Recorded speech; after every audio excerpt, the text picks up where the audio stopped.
지금부터 사랑과 기도로 만들어가는 생명 있는 방송 CHB 크리스찬 헤럴드 방송을 시작합니다.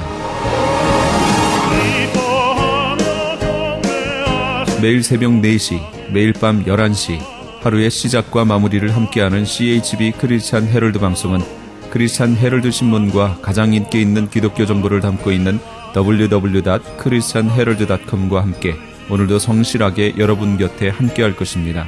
하나님께서 선물로 주시는 오늘 하루를 CHB 크리스찬 헤럴드 방송과 함께 소망으로 열면서 오늘도 하나님을 섬기며 영혼을 사랑하는 복된 하루가 되시기를 바랍니다.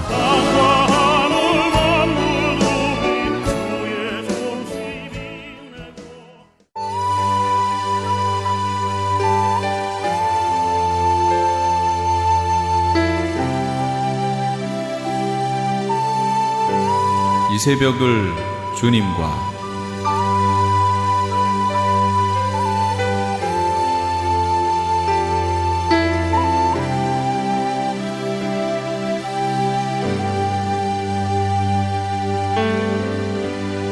AM 1650을 통해 남가주 전역에서 AM 1540을 통해 하와이에서 그리고 인터넷을 통해 전 세계에서 듣고 계시는 이 새벽을 주님과 애청자 여러분, 밤새 평안하셨습니까?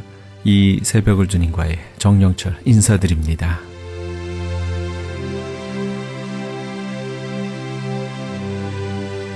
매주 목요일 이 시간에는 프레이즈교회 정대철 목사님의 말씀 먼저 보내드립니다. 오늘은 누가복음 13장 1절에서 9절까지의 말씀을 본문으로 회개의 열매를 맺자란 제목의 말씀 전해주시겠습니다. 그때 마침이라는 말로 말씀이 시작됩니다. 그때 마침 언제냐면 그 전 본문에서도 그렇고 예수님께서 종말에 대한 그런 말씀을 계속 하시면서 회개에 대해서 바로 그 직전에 언급을 하셨어요. 재판장과의 화해에 대한 말씀을 하시면서 이제 그 회개에 대한 부분을 언급을 하시는 그런 과정에 빌라도가 어떤 갈릴리 사람들의 피를 제물에 섞은 그 일을 예수님께 아뢰입니다. 이게 무슨 얘기냐면 갈릴리 사람들이 성전에서 제사를 드릴 때 빌라도에 의해서 살해당했다라는 것을 말하는 거예요. 물론 이 사건이 정확하게 어떤 사건인지를 우리가 알기는 쉽지는 않습니다. 그러나 어떤 사건이냐가 중요한 것이 아니라 의미가 중요한 것이죠. 아마도 이 사건은 그때 당시 예루살렘에 순례를 왔던 갈릴리 사람들이 성전에서 제물을 드리다가 빌라도의 명령을 받은 로마 군대에 의해서 살해된 사건이었을 것이다. 이렇게 지금 판단을 하는 겁니다. 왜냐하면 이때 당시 그 유대라는 이스라엘이 어디의 식민지였습니까? 이 로마의 식민지, 로마의 통치하에 있었던 때였기 때문에 그 로마의 통치를 반대하는 이른바 민족주의적인 성향이 굉장히 강했던 그런 열심당원들이 있었어요. 그 열심당원들은 그 유대, 이스라엘의 독립을 위해서 사람들이 많이 모이는 날, 많이 모이는 때, 많이 모이는 장소 이런 곳에 가서 자주 반란을 일으켰다라는 얘기입니다. 그래서 이것을 저지하기 위해서 로마 군인들이 탄압을 했던 일이 이때 당시에 비일비재했었다라는 사실이죠. 그래서 아마 그런 사건 가운데 하나였을 것이다 라고 지금 우리가 판단을 할 수 있는 겁니다. 그런데 이 사건을 예수님께 이제 한 두어 사람이 와서 예수님이 설교를 하고 계시는 중간에 끼어들면서 말을 한 겁니다. 물론 이 사람들이, 이 두어 사람이 왜 이 말을 예수님께 했는지에 대한 이유가 분명하게 명시되어 있지는 않습니다. 그러나 우리가 이 문맥상 판단할 수 있는 것은 무엇이냐면 아마도 이런 거죠. 이때 당시 이 유대 사람들은 어떤 재앙을 닥치면, 어떤 재앙에 직면을 하면 그 재앙이 죄에 대한 하나님의 심판이다. 무조건 죄에 대한 하나님의 심판이다 라고 생각을 하는 그런 문화적 배경을 안고 있었다라는 사실이에요. 그러니까 무슨 얘기냐면 이 갈릴리 사람들이 빌라도의 명에 의해서 로마 군의 그 살해당했고 그 피로 제사를 드리게 된 그런 일련의 이런 상황들을 맞이하자 이 말을 한 사람들, 그 유대 사람들이 어떻게 생각을 했냐면, 아하, 이 사람들은 자신들의 악함으로 인해서 하나님께 하나님의 진노하심을 얻어서 심판을 받은 것 아니냐라고 생각을 했었고, 그에 대한 확신을, 그게 정말인 것에 대한 확신을 알고 싶어 했기 때문에 예수님께 이 질문을 했다라는 사실입니다. 재앙을 당한 자가 죄를 많이 지어서 벌을 받은 것처럼 이렇게, 이걸 우리가 사자성어로 뭐라고 얘기하냐면 인과응보라고 합니다. 그렇죠? 그런데요, 여러분, 예수님께서 뭐라고 대답을 하시냐면 2절, 3절 한번 봅시다. 제가 2절 읽을 테니 여러분이 3절을 읽으십시오. 대답하여 이르시되 너희는 이 갈릴리 사람들이 이같이 해 받음으로 다른 모든 갈릴리 사람보다 죄가 더 있는 줄 아느냐? 너에게 이르노니 아니라 너희도 만일 회개치 아니하면 다 이와 같이 망하리라. 자, 여러분 볼절 보십시오. 유대인들은요, 말씀드린 대로 모든 재앙을 죄의 결과로 인한 형벌이라는 차원에서, 그런 관점에서 이해를 했다라는 사실입니다. 요한복음 9장 2절에도 보시면, 자, 여기 봅시다. 요한복음 9장 2절. 제자들이 물어 이르되 랍비여, 이 사람이 맹인으로 난 것이 누구의 죄로 인함이니까? 자기이니까 그의 부모이니까? 이게 뭐예요? 단지 앞을 보지 못하는 맹인으로 태어난 것조차도 누구의 죄 때문이라는 거예요. 이 사람들의 관점이에요. 생각이에요. 사고방식. 무조건 다쳤든 죽었든 어떻게 됐든 누구 죄 때문이냐? 자기 자신의 죄 때문이냐? 아니면 부모의 죄 때문이냐? 이렇게 묻죠. 예수님이 뭐라고 그러셨어요? 그 자신의 죄도 아니고 부모의 죄 때문도 아니다. 뭐 때문이라고요? 하나님이 당신의 일을 나타내시고자 함이니라 라고 대답을 해 주십니다. 또 있어요. 구약으로 가면 욥기 4장 7절에 보시면, 우리 함께 읽어볼까요? 시작. 생각하여 보라, 죄 없이 망한 자가 누구인가? 정직한 자의 끊어짐이 어디 있는가? 여러분, 욥이 고난을 당할 때 그 친구들이 와서 한 얘기입니다. 무슨 얘기예요? 생각해보라, 죄 없이 망한 자가 누구인가? 정직한 자의 끊어짐이 어디 있는가? 즉 무슨 얘기예요? 욥, 네가 죄가 많기 때문에 지금 이런 재앙을 받는 거야 라고 친구들이 책망을 합니다. 그런데 실제로 욥기를 보면 욥이 죄가 있었습니까? 죄 때문에 이렇게 됐어요? 아니잖아요. 그렇죠? 죄 때문에 이렇게 된 상황이 아니었다고요. 즉 다시 말하면 우리가 어떤 사고를 당하고 어떤 사건을 만나고 어떤 세상 사람들이 세상적인 관점에서 볼 때 어머나 아이쿠 어떡하지 하는 상황에 닥친다 할지라도 그것이 꼭 하나님의 어떤 그게 지은 죄에 대한 징벌이 아닐 수도 있다라는 사실을 항상 우리는 염두에 둬야 합니다. 그러니까 어떤 사람이 주일날 안 와가지고 다리가 부러지니까, 교회 안 오니까 다리가 부러지지 라고 함부로 말을 해서는 안 된다는 거예요. 그 사람을 정죄해서는 안 된다는 거예요.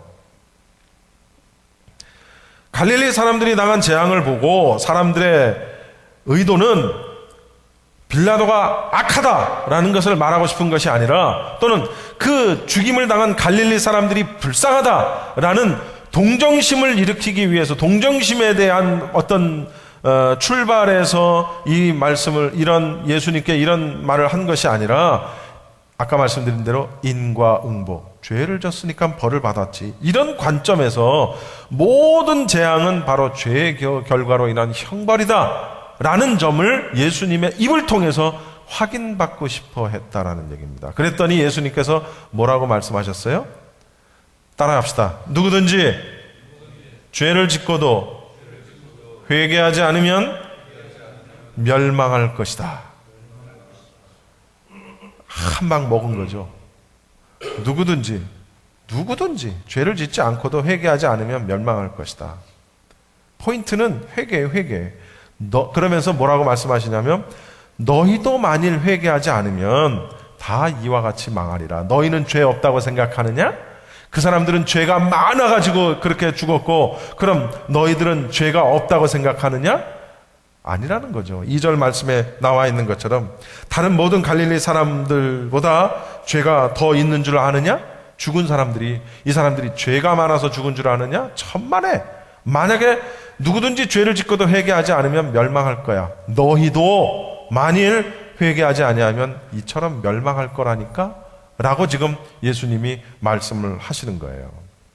그러니까 빌라도에게 죽임을 당한 갈릴리 사람들을 보고 상대적으로 자기들에게는 죄가 없다라는 것을 과시하려고 했던 유대인들, 지금 종말에 대한 설교를 하시면서 회개할 것을 지금 막 설교를 하고 계시는 과정에 자기들은 마치 회개할 것이 없는, 죄가 없는 것인 양 의기양양했던, 과시했던 이 사람들에게 너희들도 마찬가지다라는 거죠. 너희들도 회개하지, 이 사람들이 너희들보다 죄가 많은 줄 아느냐? 천만에. 너희들도 회개하지 않으면 이렇게 죽을 것이야 라면서 회개할 것을 촉구하시는 그런 말씀이에요. 이 말씀을 하시고 난 다음에 이번에는 예수님께서 직접 어떤 사고 하나를 언급을 하십니다. 4절, 또 실로암에서 망대가 무너져 치어 죽은 18사람이 예루살렘에 거한 다른 모든 사람보다 죄가 더 있는 줄 아느냐? 여러분 저를 보십시오. 갈릴리 사람들이 로마 군인에 의해서 죽임을 당하고 그 피로 제사를 드린 이 사건은, 이 끔찍한 사건은 사람들에 의해서 저질러진 인위적인 사건이었어요. 그렇죠? 그렇죠? 로마 군인들의 칼에 의해서 인위적으로 일어난 사건이었다면 지금 예수님이 언급하신 이건 사고지, 사고. 실로암 망대가 무너져서 18사람이 거기 밑에 깔려 치어 죽은 것은 어떻게 보면은 이것은 사건이라기보다는 사고야. 우연적인 사고. 우연히 발생한 사고. 실로암 망대라는 게 뭐냐면은요, 그때 당시 예루살렘 성 밖에 세워진 망대인데, 총독, 그때 당시 빌라도가 총독이었는데 이 총독이었던 빌라도가 성전 자금을 빼앗아서 유용을 해서 만들었던 어떤 수로의 일부가 바로 이 망대였습니다. 그런데 이 망대를 세우다가 이 망대가 무너져서 밑에 있던 18사람이 망대에 치여서 그만 죽었다라는 사실이에요. 그런데 마찬가지로 유대인들은 이것도 이 18명이 죽었는데 이 18명이 역시 죄가 많아서 죽었다는 거예요. 죄가 많아서. 예수님이 직접 이 사건, 이런 상황을 말씀하시면서 지금 지적을 하시는 거예요. 왜냐하면 이게요, 원어적인 측면, 여기서 말하는 죄, 갈릴리 사람들이 죄가 많아서 그러느냐라고 말할 때 죄와 여기서 사고로 죽은 18사람이 죄가 많아 죽어서 그러는 줄 아느냐라고 말씀하신 그 죄가 달라요. 이게 바로 언어의 굉장히 중요성이죠. 이게 우리말로는 죄, 이것도 죄, 저것도 죄. 특별히 그 죄가 무슨 죄인지를 설명하기 전에는 그 죄가 무슨 죄인지, 같은 죄인지 다른 죄인지 몰라요. 그런데 원어는 달라. 이게 아주 굉장히 중요한 거예요. 지금 망대로 죽은 사람들을 언급하면서 말한 그 죄는 어떤 의미를 가지고 있는 죄냐면 빚진 것, 빚지다, 빚진 것에 대한 죄를 말하고 있다는 거죠. 즉 이게 무슨 의미냐면 빌라도가 성전에서 빼앗은 돈으로 일을 한 사람들에게 임금을 지급했단 말이에요. 빼앗은 돈으로 임금을 받은 일꾼들이 성전의 돈을 다시 갚아야 하는 상황이라는 겁니다. 빚진 죄. 다시 갚아야 해요. 그러니까 한마디로 얘기해서 이 죽은 18명은 빚으로 인해서 하늘의 벌을 받았다. 이렇게 지금 이해를 하고 있는 겁니다. 그런데 예수님께서는 이 사건도 단호히 말씀하시는 거죠. 여러분 5절 함께 봅시다. 5절 다 같이 시작. 너희에게 이르노니 아니라 너희도 만일 회개하지 아니하면 다 이와 같이 뭐하리라? 망하리라. 앞서 갈릴리 사람들 죽은 그 얘기하고 똑같은 얘기죠. 사건, 인위적인 사람의 칼에 의해서 죽은 일이나 망대에 치여서 사고로 죽은 일이나 다 그 사람들이 죄가 너희들보다 많아서 죽은 게 아니라는 사실을 지금 강조하시는 거예요. 회개하지 아니하면 너희도 이처럼 망할 것이다 망하다라는 것을 말하는 거죠. 그런데 이 본문은 바로 미래 시제에 대한 조건문을 말하고 있습니다. 회개하지 않으면 망하게 될 것이다. 회개하지 않으면 망하게 될 것이다. 라는 지적을 하고 계시는 거예요. 이 말씀을 하시고 난 다음에 예수님께서 무화과 나무의 비유를 이제 시작을 하시는 겁니다. 6절, 여러분 성경 6절 말씀 봅시다. 6절 말씀 한번 읽어보세요. 시작. 이유로 말씀하시되 한 사람이 포도원에 무화과 나무를 심은 것이 있더니 와서 그 열매를 구하였으나 얻지 못한지라. 무화과 나무의 비유를, 자, 저를 보세요. 무화과 나무의 비유를 시작하시는 겁니다. 무화과 나무라는 것은 이 지역에 굉장히 어떤 삶에 있어서 굉장히 중요한 나무가 무화과 나무입니다. 무화과 나무는 매년 4월에 잎이 나기 시작을 해서 5월, 6월에는 겨울 무화과를, 그리고 8월, 9월에는 여름 무화과를 내면서 이게 이제 영양이 어느 정도냐에 따라서 최고로는 9m까지 자라는 그런 나무가 바로 이 무화과 나무라는 거죠. 무화과 나무는 물론 무화과 나무만 그렇겠습니까? 어떤 나무든지 다 똑같죠. 어떤 나무든지 나무는 그 수확할 때가 있어요. 수확의 때가 있다라는 얘기죠. 그 수확을 해야 할 그 때에 열매를 맺어야 되는 게 그게 자연의 순리입니다. 그렇죠? 자연의 법칙이에요. 그렇지만 이 무화과 나무 주인이 열매를 따야 할 그 시기에 열매를 찾아내지를 못했어요. 자, 여기서 무화과 나무의 열매는 문맥상 회개를 말하는 것입니다. 회개. 그리고 포도원 주인은 문맥상 하나님을 지칭하는 것이라는 것을 우리가 염두에 두고 여러분이 설교를 들으셔야 합니다. 하나님은 이스라엘 백성, 이스라엘 민족을 선택을 해서 당신의 백성을 삼으셨어요. 그리고 끊임없이 여러 가지 은혜를 베푸셨어요. 우리 이미 쭉 구약 성경 살펴보는 것처럼 그 은혜를 베푸시면서 의의 열매 맺기를 기대하셨어요. 그런데 이스라엘 민족은 그럼에도 불구하고 때가 이르도록 열매를 맺지를 못합니다. AD 70년에 그래서 이 이스라엘이 멸망을 하게 되죠. 그래서 7절에 뭐라고 말씀하냐면 7절 말씀 한번 봅시다. 여러분 7절 말씀, 열매를 맺지 못하는 이 무화과 나무를 보면서 뭐라고 말씀하시냐면 7절 다 같이 시작. 광원지기에게 이르되 내가 3년을 와서 이 무화과 나무 실과를 구하되 얻지 못하니 찍어버리라. 어찌 밭만 버리느냐. 포도원지기, 광원지기, 포도원지기입니다. 포도원지기에게 말합니다. 내가 3년을 와서 이 무화과 나무에서 열매를 구하되 얻지 못하니 찍어버리라. 포도원 주인은 3년이 지나도록 무화과 나무가 열매를 못 맺으니까 포도원지기한테 그 나무를 찍어버리라고 지시를 합니다. 3년이라는 것은 무화과 나무를 심은 지 3년이 지난 시점을 말하는 것이 아니라 정상적으로 과실을 맺을 수 있는 때로부터 3년이 지나도록 지금 이 무화과 나무가 열매를 못 맺고 있는 거예요. 그러면서 뭐라고 말씀하시냐면 땅만 버리게 하느냐 이렇게 지금 지적을 하세요.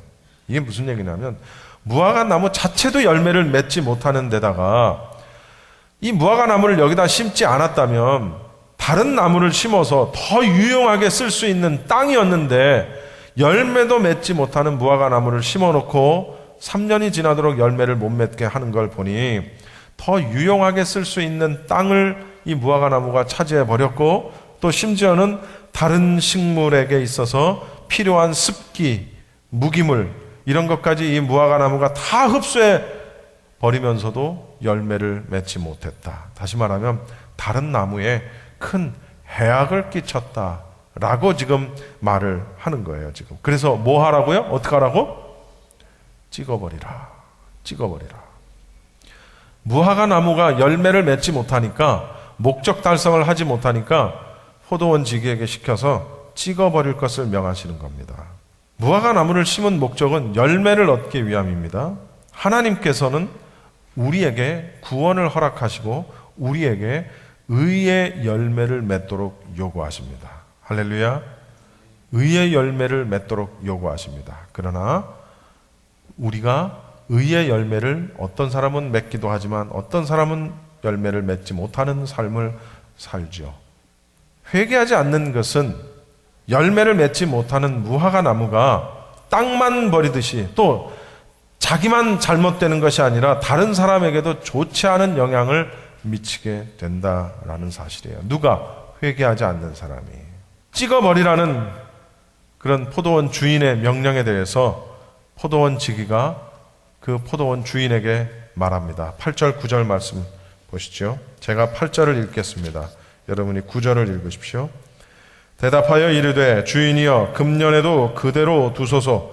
내가 두루 파고 거름을 줄이니 이후에 만일 실과가 열면 이오니와 그렇지 않으면 찍어버리소서 하였다 하시니라.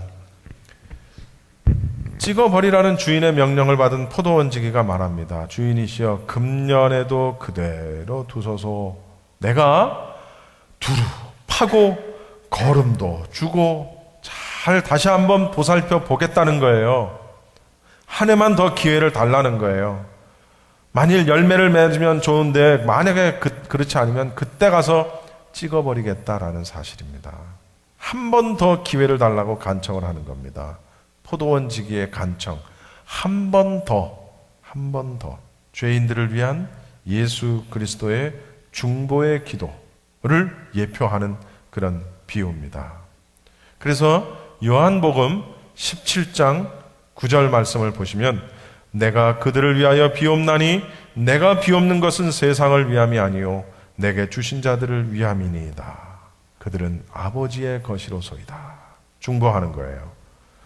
이사야서 53장 12절에 보면 그가 많은 사람의 죄를 담당하며 범죄자를 위하여 기도하였느니라. 예수님에 대한. 그러니까 여기서 말하는 포도원 지기는 바로 예수님이라는 거예요. 예수님이 하나님이 열매 없는 우리를 찍어버릴 것을 명령하시지만 포도원 지기 되시는 예수님이 주인이여 아버지 한 번만 더 기회를 주십시오. 내가 잘 보살피겠나이다. 그래서 열매를 맺으면 참 좋은데 그래도 열매를 맺지 못하면 그때 가서 찍어버리겠나이다 라고 말하는 겁니다. 그런데요, 여기서 또 하나 중요한 사실이 있습니다. 그것은 그런 한 번만 더라는 그 간청, 그 시간이 우리에게 무한정 주어진 시간이 아니라는 겁니다. 얼마 동안? 1년, 금년, 한 번, 한 해, 금년. 2013년도가 며칠 남지 않았어요? 2013년 한 해 동안 여러분 회개의 열매를 맺으셨습니까? 자, 저를 보십시오. 2013년 한 해 동안 저를 포함해서 여러분 모두 회개의 열매를 맺으셨습니까? 이게 마지막이라는 거예요. 마지막. 이게 마지막이 이렇게 중요하다라는 거죠. 마지막 기회를 주었을 때 열매를 맺지 못하면 찍어버리겠다는 거예요. 2013년은 이제 갔어요. 이제 뭐 다 간 거나 마찬가지죠. 그런데 열매가 우리에게 없어요. 예수님이 말씀하시는 거예요. 한 번만 더 기회를 주십시오. 그게 2014년이라는 거죠. 2014년. 2014년이 지나면 2015년이 있고 2015년이 지나면 2016년이 있고 여러분 누가 장담합니까? Who knows? Nobody knows. 아무도 몰라요. 2014년 지나고 2015년이 우리에게 주어질지 그 시간이 우리에게 또 주어질지 Nobody knows. 아무도 모른다는 거예요. 포도원 지기는 말하는 겁니다. 주인이여 한 번만 더 기회를 주십시오. 금년에 내가 거름도 주고 내가 정말 잘 돌보겠나이다. 한 번만 더 기회를 주십시오. 은혜의 기간에 살고 있는 우리들, 여러분 우리들도 그 심판의 종말에 이르기 전 또는 내 개인의 종말에 이르기 전에 회개의 열매를 맺어야 합니다. 따라합시다. 회개의 열매를 맺자. 여러분, 저는요, 구원의 확신만을 늘 설교 시간에 강조했어요. 오늘 죽어도 천국 갈 수 있습니까? 아멘. 그러면 천국 갈 수 있습니다.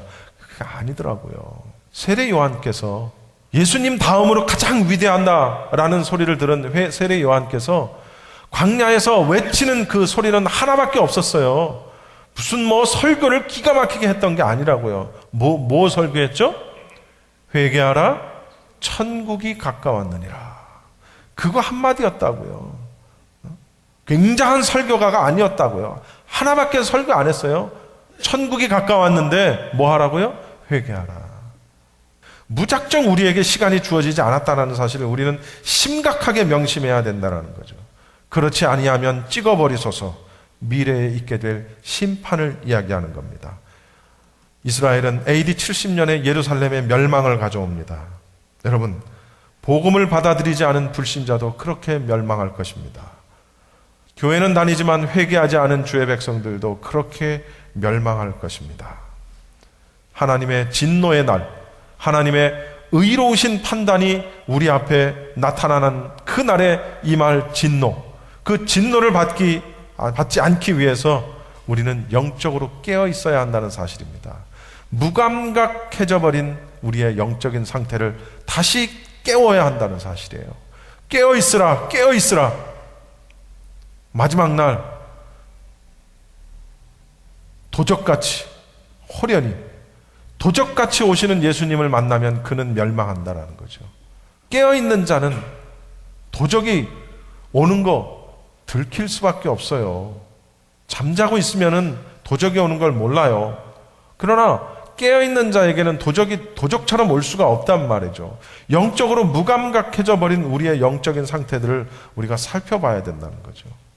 예수님을 믿지 아니하는 자들에게는 회개함으로, 복음을 받아들임으로, 영적인 무감각해져서 마땅한 열매를 맺지 못하고 사는 우리에게는 열매 맺는 회개함으로 그 마지막 날에 임할 심판을 우리가 모면해야 된다는 사실입니다.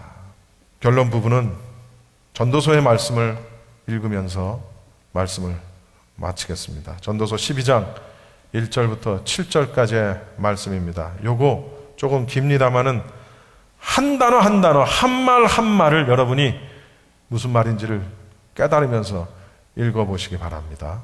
시작.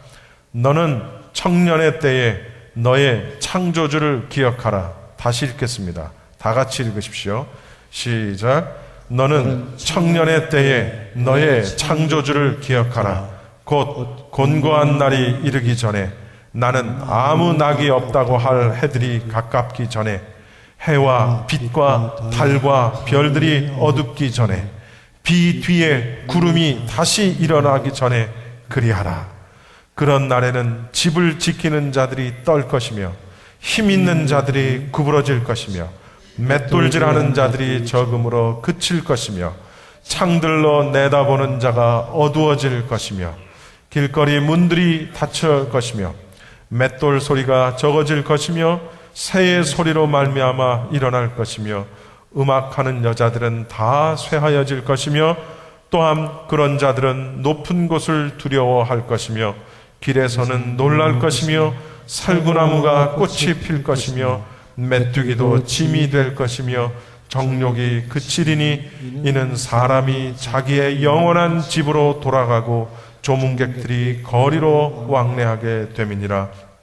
은줄이 풀리고 금그릇이 깨지고 항아리가 샘 곁에서 깨지고 바퀴가 우물 위에서 깨지고 흙은 여전히 땅으로 돌아가고 영은 그것을 주신 하나님께로 돌아가기 전에 기억하라.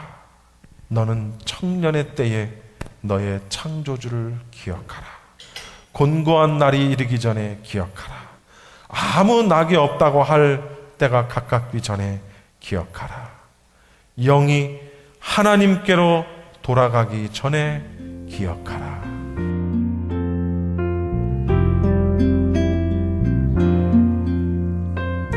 지금까지 프레이즈교회 정대철 목사님께서 회개의 열매를 맺자란 제목의 말씀 전해주셨습니다. 프레이즈 교회는 한인타운 인근 피코와 켄모어가 만나는 곳에 위치하고 있습니다. 신앙상담이나 교회에 대해서 좀 더 자세히 알기 원하시는 분은 전화 213-700-9833 213-700-9833 프레이즈 교회로 연락 주시기 바랍니다.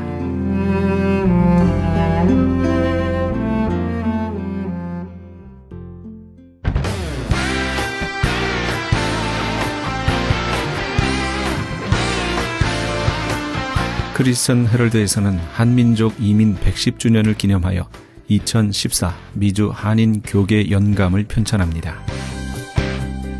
이번 2014 미주 한인 교계 연감은 100년 총소에 이은 한인교회 역사 총정리가 될 것이며 총 1000쪽에 달하는 전 미주 교계의 연감을 한국, 미주, 전 세계에 배포하게 됩니다. 특히 교회, 기독교 기관 및 단체, 미국과 한국 정부기관, 명문대학 및 공공도서관에 공공역사 자료로 배포하게 됩니다. 또한 본사 웹페이지 cheraldus.com을 통해 인터넷에 게재하게 되며 매주 2, 3회 전달되는 이 신문에 부착되어 배포될 예정입니다. 연감에는 이런 내용이 수록됩니다. 미주 전 지역의 지역별 및 교단별 한인교회 주소로 목회자, 신학자, 기관 대표, 평신도 지도자 등 수천 명의 이름, 이민교회 중 역사성과 선교, 성장, 연합운동, 2세 사역에 뛰어난 300대 교회 연역과 화보 및 소개, 각 지역별 추천이나 후원받은 100여 개 단체와 교회 소개, 교단, 교협, 교계단체의 연협, 한국 교계의 대표적 기관 및 교단, 교회 소개 등이 수록되어 다음 세대까지 이어져 보존될 연도별 역사 기록이 될 것입니다. 지난 2005년에 편찬 발간된 한인 이민 100년사에 이어 본사 창간 36주년과 한인 이민 110주년 기념 사업으로 편찬 진행 중인 2014 미주 한인 교계 연감은 전 미주 지역에서 한인 이민 공동체가 이끌어온 역사를 짚어보며 하나님의 섭리와 축복에 감사하며 이민 교회의 미래를 소망하는 역사의 기록이 될 것입니다. 이번 2014 미주 한인 교계 연감 편찬에 함께하기를 소망하시는 교회나 단체는 크리스천 헤럴드 213-353-0777 213지역 353-0777번으로 문의해 주시기 바랍니다. 지금 여러분께서는 AM 1650과 인터넷을 통해 미 전역과 전 세계에서 하와이에서는 AM 1540으로 방송되는 크리스천 헤럴드의 이 새벽을 주님과 일부 함께하고 계십니다. 방송 시간과 설교 편성표는 크리스천 헤럴드 신문 주간 편성표나 홈페이지 cheraldus.com에서 확인하실 수 있습니다. 계속해서 헌츠빌 침례교회 지준호 목사님의 말씀 보내드립니다. 오늘은 전도서 3장 1절에서 15절까지의 말씀을 본문으로 때를 따라 아름답게 하시는 하나님이란 제목의 말씀 전해주시겠습니다. 열심히 학교에서 공부하다가 온 학생들, 우리의 희망이기도 하고 그런데, 여러분들 임마누엘 칸트라는 사람 잘 아시죠? 모르는 분들 한 분도 안 계실 거예요. 참 유명한 철학자고 그런데 이 임마누엘 칸트가 한 20대 정도 되었을 때 모양입니다. 한 어여쁜 여인이 찾아와가지고 결혼을 하자고 얘기를 하는 거예요. 청혼을 하는 거예요, 여인이. 그러니까 이 임마누엘 칸트가 뭐라고 대답을 하냐면, 나는 아직까지 결혼에 대해서 구체적으로 생각해보지 않았으니까 내가 결혼에 대해서 좀 연구를 해보겠다고. 그래서 이제 결혼이 무엇일까? 결혼을 하면 어떤 면이 좋고 결혼을 하면 어떤 것이 불편할까를 연구를 하기 시작을 합니다. 도서관에 가서 열심히 결혼에 대해서 이 자료도 찾고 그러는 거예요. 그러다가 보니까 몇 년이 걸렸어요. 이 임마누엘 칸트가 이 머리가 한쪽으로는 좋은데 또 한쪽으로는 둔한 부분이 있는 것 같아요. 몇 년이 걸렸습니다. 그래 결려가지고서 결론을 내렸어요. 이 여인과 결혼을 하겠다. 결론을 내렸습니다. 그러니까 이제 어떻게 해요? 이 집을 찾아가는 거예요. 또 결혼하기 전에 준비를 다 하는 거예요. 프로포즈 반지도 준비했고, 앞으로 결혼할 비용도 나름대로 준비를 했고, 결혼해서 살 집도 준비를 했고, 그리고 그 여인의 아버지를 찾아갑니다. 그래 가서 얘기를 하는 거예요. 당신의 딸과 결혼을 하고 싶어서 왔습니다. 이 칸트의 이야기를 들은 아버지가 뭐라고 대답을 하느냐 하면, 그런데 어쩌지? 그러는 거예요. 내 딸은 당신의 답을 기다리고 또 기다리다가 오지 않아서 다른 사람하고 이미 결혼을 해버렸어. 그러는 거예요. 임마누엘 칸트는 여인이 답을 해 주기를 바랄 때 답을 해 주었어야 되는데 답을 해 주어야 할 때를 놓치고 만 거예요. 때라. 그래서 임마누엘 칸트는 평생 동안을 혼자 살게 됩니다. 결혼을 안 하고. 제가 이런 말씀을 드리냐면 우리 신앙생활을 한다는 것이 하나님을 아무리 잘 믿는다고 하더라도 내가 때를 맞출 줄 모른다면 그것은 우리들이 어리석게 살아가는 경우들도 많이 있다는 거예요.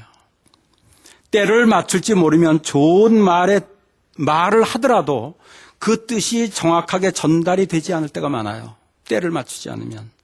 설사 내가 진리를 이야기하고 나에게 유익한 말을 한다고 할지라도 상당히 기분 나쁠 때 이야기하면 그 진리의 말이 잘 들립니까? 안 들려요. 나에게 유익한 말이라고 하더라도 그 유익한 말이 다 들려요? 들리지가 않는 거예요. 그러나 아무리 상대방이 듣기 싫은 말이라도 때를 잘 맞추면 기분 나쁘지 않게 나의 의사를 잘 전달할 수가 있더라는 거예요. 그래서 지혜로운 자녀들은 부모님에게 아쉬운 소리를 할 때 아무 때나 안 합니다. 꼭 때를 보는 거예요. 엄마가 기분이 좋은가? 아빠가 기분이 좋은가? 그래서 엄마가 기분 좋을 때, 아빠가 기분 좋을 때 예스를 받아내는 거예요. 그렇지 않아요? 때를 아는 거예요. 그래서 우리들이 살아가면서 때를 안다는 것이 얼마나 중요한 일인지 모릅니다. 많은 신앙인들이요, 살아가면서 그냥 믿으면 됩니다, 믿습니다만 가지고 하려고 그러는데요. 때를 알아야 돼요. 때를 알면 사랑받는 사람이 되고요. 때를 맞출 줄 모르면 사랑하기 때문에 말한 것이 오히려 상처를 주면서 사랑받아야 할 사람으로부터 미움받는 경우들도 생기더라는 거예요. 우리 삶 속에서 이런 일이 얼마나 많이 생기는지 아십니까? 우리들이 늘 이리 생활하다가 보면 이 부인이 자동차 사고를 내잖아요. 부인이 자동차 사고를 내면 이때 남편이 어떤 얘기를 해야 됩니까? 오케이, 괜찮아. 자동차가 어떻게 되더라도 당신 몸만 괜찮으면 감사하지. 그러면 부인으로부터 점점 사랑을 받아서 반찬도 잘 얻어먹고 그러지 않아요?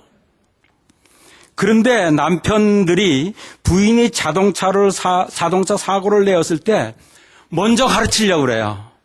충고를 하려고 그래요. 그러니까 내가 뭐라 그랬어? 방어운전을 해야 돼, 방어운전을 해야 돼, 막 이런다고요. 가르치는 거예요. 맞는 말이에요. 맞는 말인데 이럴 때 남편이 방어운전을 해야 된다고 막 얘기할 때 부인은 무슨 생각하는지 아십니까? 이런 사람하고 사는 내가 불쌍하지, 이제 이런 생각을 하게 된다는 거예요. 그러면서 반찬 해주고 싶은 것도 더 안 해주고, 그죠? 운전을 가르칠 때도 기분 좋을 때 가르쳐야지, 사고를 내어서 기분이 나쁘고 죄책감을 가지고 있는데 사랑해서 운전을 가르치려고 하면 가르치는 것이 오히려 나를 비난하는 소리로 듣게 된다는 거예요.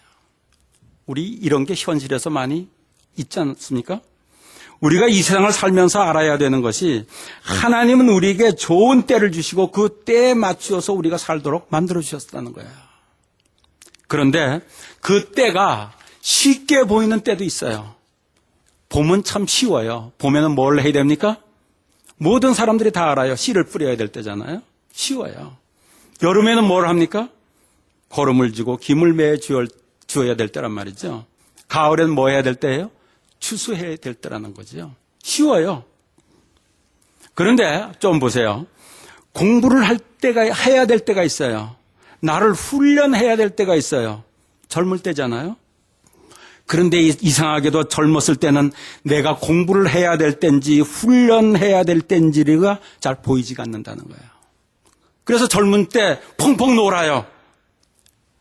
자기가 그 때를 모르고서 펑펑 젊은이들이 노는데 이것을 지켜보는 어른들은 보고서 뭐라 합니까? 저거 싹스가 노랗다 이렇게 얘기해 버리잖아요. 왜?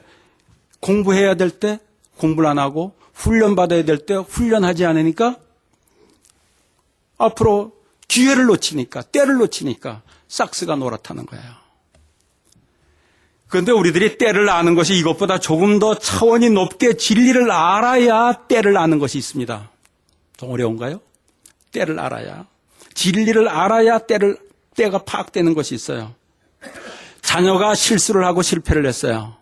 우리 때로는 주미가 실수할 때도 있을 거 아니에요. 그죠? 자동차 사고도 낼 때도 있어요. 이럴 때 실패했을 때는 어떻게 합니까? 부모님들이 이럴 때는 용기 주고 격려를 해줘야 된다는 거예요. 그리고 자녀가 기분이 좋을 때 실수한 이유와 실패한 이유를 서로 이야기하면서 고칠 수 있도록 해주는 거예요. 그러면 자녀하고 관계도 좋아지고 자녀의 실수를 고칠 수가 있다는 거예요. 이 진리를 모르면 용기를 주어야 될 때 비난을 합니다. 야, 그것도 못해? 너 무슨 생각을 하면서 그것도 몰랐어? 그러면서 비난을 하는 거예요. 격려를 해야 할 때 바로 고치려고 하면서 상처를 주는 거예요, 오히려. 그래서 진리를 아는 사람들은 자녀들에게 교육을 시키고 좋은 말을 해주고 싶어도 먼저 말하기 전에 내가 잠잠해야 될 것인지 말을 해야 될 것인지 격려를 해야 될 것인지 충고를 해야 될 때인지를 생각하게 된다는 거예요. 여러분들 이렇게 하십니까? 이것을 해야 여러분들의 인생이 여러분들의 자녀들이 순풍에 돛담배 순풍을 만난 것처럼 이렇게 잘 하나님의 복 속에서 살아갈 수 있다는 거예요. 그래서 오늘 이 말씀 전도서 3장 11절에서 얘기하는 거예요. 하나님이 모든 것을 지으시되 때를 따라 아름답게 하셨다는 거예요. 때를 따라서. 그래서 우리가 지금 내가 무엇을 해야 될 때인지를 알면 기쁜 일은 더 큰 기쁨을 만들고 어려움은 훈련을 만들고 나를 새롭게 깨닫게 만들면서 내가 점점 더 발전하게 된다는 거예요. 그러니 그것이 하나님이 보시기에는 아름답게 되는 거예요. 우리가 잘 되면 하나님이 보시기에는 아름다운 거예요. 하나님이 보시기에 아름다운 성도들 되시길 주의 이름으로 축원하겠습니다. 그래서 우리가 때를 잘 알아서 말도 하고 때를 잘 알아서 잠잠하기도 하고요. 때를 잘 알아서 공부도 하고 때를 알아서 놀기도 하고 잠도 자고 운동도 하고 봉사도 하고 일을 하게 되면 내가 하는 모든 수고들이 나를 복되게 만든다는 거예요. 여러분들 하루 종일 열심히 일하잖아요. 인생 전체를 열심히 수고를 하잖아요. 그런데 지나고 보세요. 내 모든 수고가 아름다운 열매가 됐는지. 많은 사람들이 내 모든 수고가 아름다운 열매를 맺지 못한 사람들이 많아요. 그리고 내가 무엇을 해야 될 때인지를 생각할 때 하나님이 나에게 주신 때인가를 생각하고 내가 하는 일이 하나님이 보시기에 합당한지를 생각하고 내 주위 사람들을 생각하고 내 자신을 위하여 바른 때인가를 생각하면서 내가 할 일을 결정하면서 살아가는 사람이라면 생각이 깊은 사람이 되는 거죠. 삶 전체가 기도하는 사람이 된다는 거잖아요. 그리고 이러한 사람이 신앙이 좋은 사람이에요. 그리고 이러한 사람을 하나님은 인도하시고 축복하신다는 거예요. 많은 신앙인들이 생각 없이 신앙생활해요. 이렇게 축복을 경험하는 사람은 내가 수고하게 하신 것도 하나님의 은혜고 내가 어려움을 당한 것도 하나님의 은혜고 내가 핍박당한 것도 하나님의 은혜고 나에게 주어진 모든 것이 하나님의 선물이라고 결국 또 고백할 수 있어야 된다는 거예요. 여러분들 특히 우리 인간이라는 존재는 부족함이 많은 존재잖아요. 늘 실수도 많이 하고 생각이 짧고 모르는 것도 많고요. 때로는 감정의 노예가 되어서 하지 말아야 할 말을 할 때도 있고 때로는 나에게 유리하게 이렇게도 말하고 저렇게도 말하는 우리들의 모습이에요. 아는 것보다도 모르는 것이 더 많은 것이 우리들의 인간이에요. 그래서 하나님께서는 아침을 주시고 저녁을 주시고 그리고 하루의 일과를 결산하게 하시는 거예요. 매일. 그리고 다시 어리석었던 것을 고치도록 하시는 거예요. 매일매일. 몰랐던 것을 깨닫게 하시는 거예요. 그리고 일주일을 주시고 또 결산을 하게 하십니다. 일주일을 돌아보면서 몰랐던 것을 또 깨닫게 하시고 나쁜 습관들을 또 깨닫게 하시면서 고치도록 만드시는 거예요. 그리고 다시 일주일을 시작하게 하시는 거잖아요. 그리고 한 달을 주시고 또 결산하게 하시고 새롭게 시작을 하게 하시는 것이에요. 그리고 1년을 주시고 결산을 하게 하시고 새롭게 출발하게 새해를 또 주시는 거예요. 이렇게 결산을 잘하는 사람은 계속 뭐를 하게 됩니까? 발전하게 되는 거예요. 여러분 한번 보세요. 비즈니스 잘하는 사람들 보세요. 비즈니스 잘하는 사람들은 결산을 잘합니다.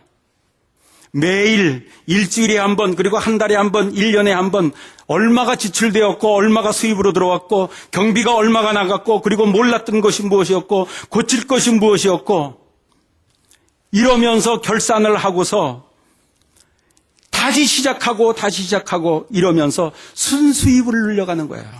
그러니까 비즈니스 성공하는 거예요. 비즈니스 하는 사람이 이 결산을 못하는 사람들은 우선 앞에 들어오는 돈만 세요. 뒤로 나가는 것은 몰라요. 그리고 앞으로 남고 뒤로 미치고 계속 하다가 보면 결국은 뱅크럽시 하는 어리석은 사람이 된다는 거 아니겠습니까? 우리들의 삶도 마찬가지예요. 삶도 비즈니스 하는 것과 똑같은 거예요. 때로는 우리가 손해볼 때도 있어요. 이익 볼 때도 있어요. 좋은 것, 나쁜 것 항상 같이 존재합니다. 날 때가 있고 죽을 때가 있고 심을 때가 있고 또 심은 것을 뽑을 때가 있고 울 때가 있고 웃을 때가 있고 슬퍼할 때가 있고 춤출 때가 있고 돌을 던져버릴 때가 있고 돌을 거두어들일 때가 있고 안을 때가 있고 안는 일을 멀리할 때가 있고 찢을 때가 있고 꿰맬 때가 있다는 거예요. 사랑할 때가 있고 미워할 때가 있어요. 이렇게 살면서 계속 좋은 것도 있고 나쁜 것도 있고 손해볼 때도 있고 이익 볼 때도 있단 말이죠. 아플 때도 있고 기쁠 때도 있는데 이런 것을 전체를 보면서 결산을 해보는 거예요. 결산을. 내가 무엇이 부족했는가? 내가 무엇이 어리석었는가? 내가 무엇을 몰랐던가? 내가 고쳐야 될 것이 무엇인가? 이것을 연말이 되어가지고 잘하는 사람은 새해가 복된 새해가 되는 거예요.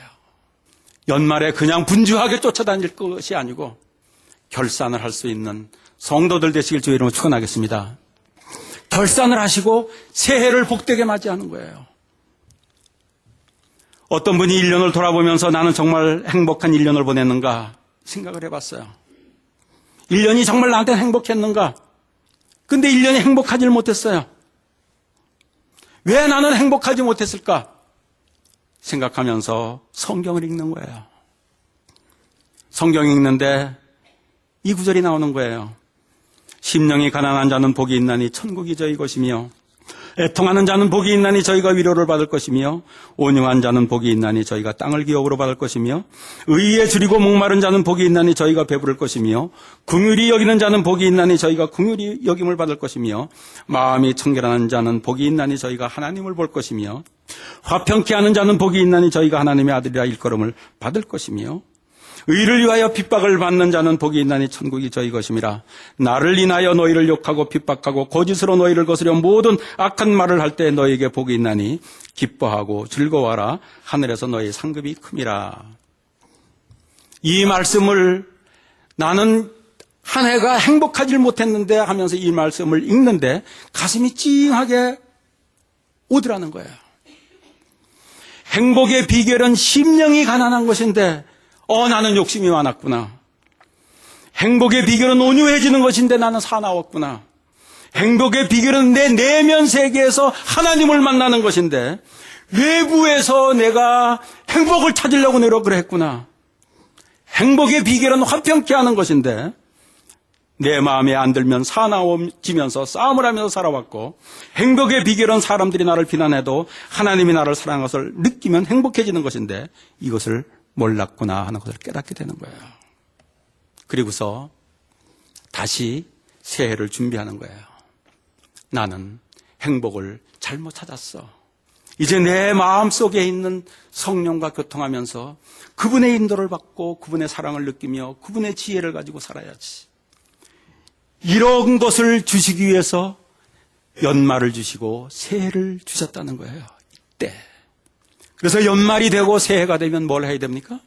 결산을 하셔야 된다는 거예요. 내 인생을 돌이켜보는 거예요. 정말 진실로 하나님 앞에서 나의 모습은 어땠을까? 이것을 생각하면서 새해를 맞이하는 성도들은 점점 무엇을 경험하느냐 하면 하나님이 나를 사랑하시고 인도하시고 축복하시는 것을, 내 옆에서 일하시는 것을 경험하게 된다는 거예요. 이것을 경험한 사도 요한이 이렇게 고백하지 않습니까?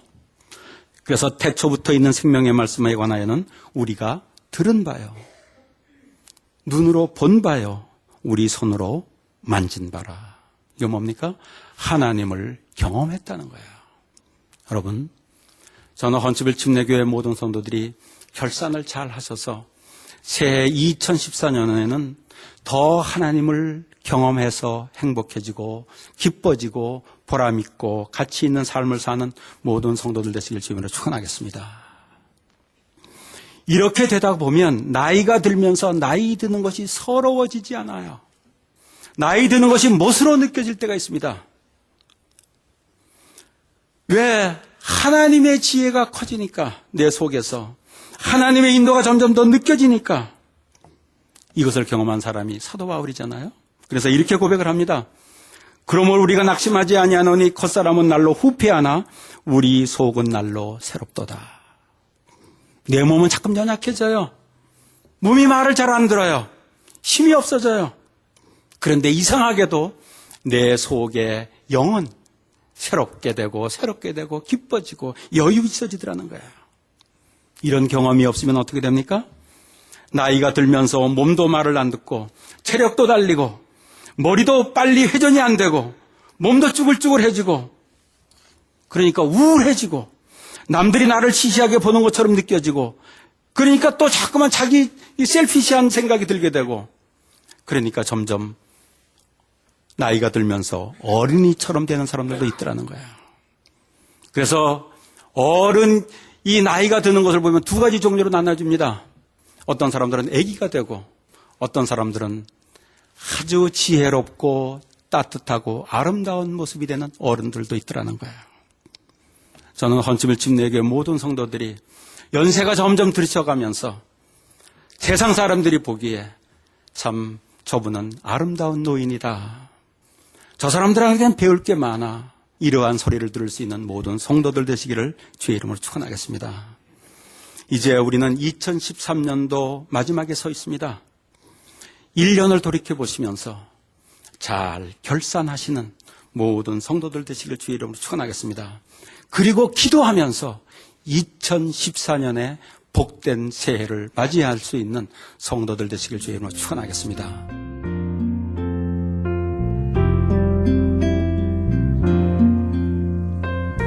지금까지 헌치빌 침례교회 지준호 목사님께서 때를 따라 아름답게 하시는 하나님이란 제목의 말씀 전해주셨습니다. 헌치빌 침례교회는 알라바마 헌치빌에 위치하고 있습니다.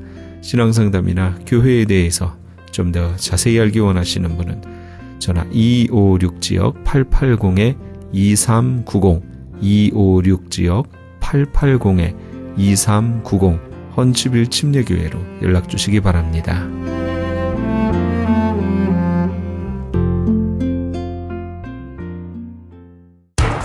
기적의 영양제 M3를 아십니까? 무슨 병에 걸렸던지 큰 효과를 준다는 그 신비한 기적의 영양제. 혈액에 영양을 공급하여 힘이 생기니까 피곤하지 않고 이제는 지팡이 없이 걸을 수 있다고 많은 분들이 간증을 합니다. 혈액 해독, 기력 회복, 뼈 골수 영양 공급, 심장, 뇌, 혈전 용해. 유태인 회사가 제조한 특수 영양제 M3. 혈액순환을 잘 되게 하는 최고급 영양제. M3. 크던 작던 아픈 곳이 있다면 M3. 213-435-9600, 213-435-9600번입니다. 정직한 마음으로 권해드립니다.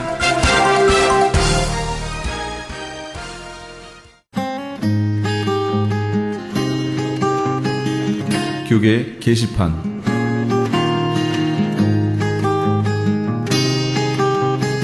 크리스천 헤럴드에서는 본사 창간 36주년과 한민족 이민 110주년을 기념하여 2014 미주 한인 교계 연감을 편찬합니다.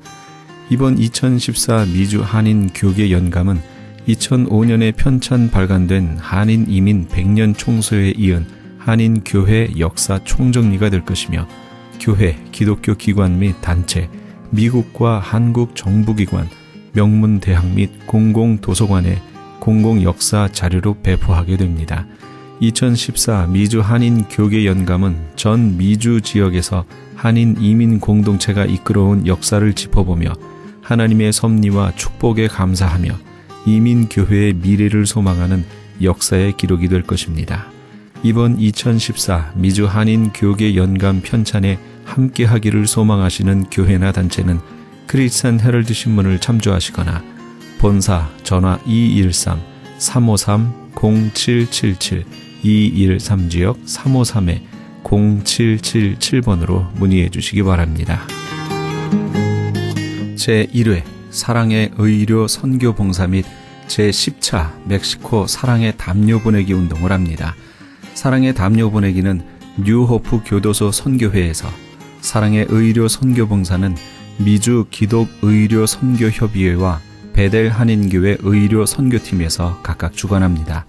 추운 겨울 한 사람의 선한 사마리아인이 되어 멕시코 교도소의 재수자들에게 사랑의 손길을 펼치는 이 귀한 사역에 동참하기 원하시는 분은 전화 213-675-7575 213지역 675-7575번이나 크리스찬 헤럴드 신문을 참조하시기 바랍니다.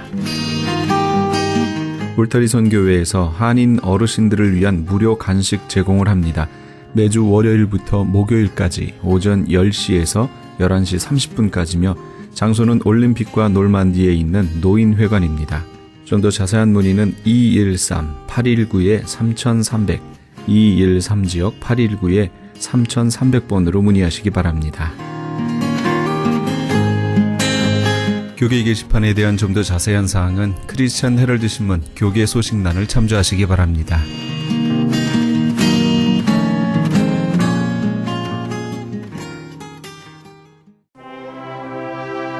샘물과 같은 보혈은 함께 하시면서 이 새벽을 주님과 1부 여기서 마칩니다. 잠시 15 후에 2부에서 돌아오겠습니다.